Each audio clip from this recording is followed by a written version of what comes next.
prostration. Page 279. Alif Lam Mim. The revelation of the book, of which there is no doubt, is from the Lord of the universe. Did they say he has invented it himself, Muhammad? Surely it is the truth from your Lord that you may forewarn a people none has warned before you, and they may be rightly guided. All Muhammad was done was true. Muhammad was just warning. Muhammad was just warning. In a video circulating on YouTube, a man does something out of the ordinary. This man, Grayson Brock, an American content creator, has made waves in the online world with his exceptional content, and the parts that held special meaning to him during his reading of the Quran. After 18 long hours, Grayson finally completed his mission. This is a verse from the Quran. Happy shall be he that keeps himself pure. So don't just follow your desires, because following your desires might lead you to sin. And sinning is when you go against yourself. That's what sinning is. That's what the Quran says sinning is. And lastly, this is from the Quran. Be kind to your parents.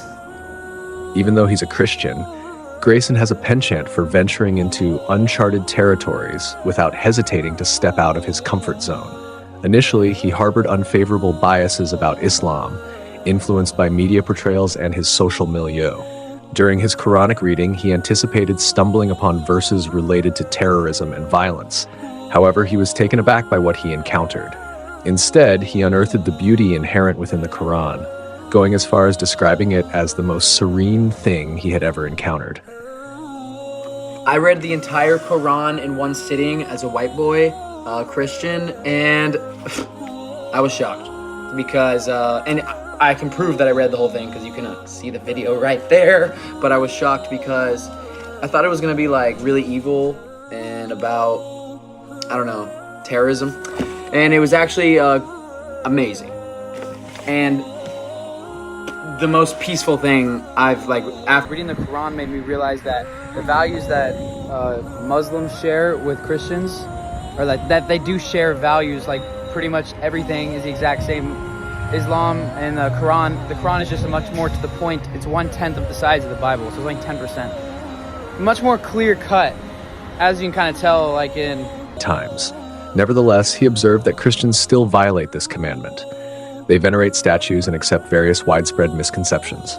The Bible even says that blasphemy against God is the only thing you can do to not earn God's favor, to not get into heaven. You put yourself or you put something else in front of God. And I started to realize worshiping a human as God seems blasphemous to God. Christianity is not monotheistic. It's about an idol. It's about worshiping Jesus. Worshiping Jesus, to me, it's blasphemous because you're really worshiping yourself. You're worshiping another human, thinking that you can be perfect like the human. That does not make sense. All I can say, guys, is monotheism makes sense.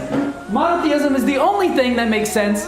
Monotheism is within this book. You can read it in the Old Testament. They warn, the entire Old Testament is warning God's people over and over and over and over and over and over and over and over. The entire Old Testament, which is like 3/4 of the Bible. The entire Old Testament is do not put anything before God. Do not put any idols before God. Do not worship made idols. Don't do it. And they did it. They did it. They're statues. There is lies out there. There is lies. Additionally, he pointed out that it is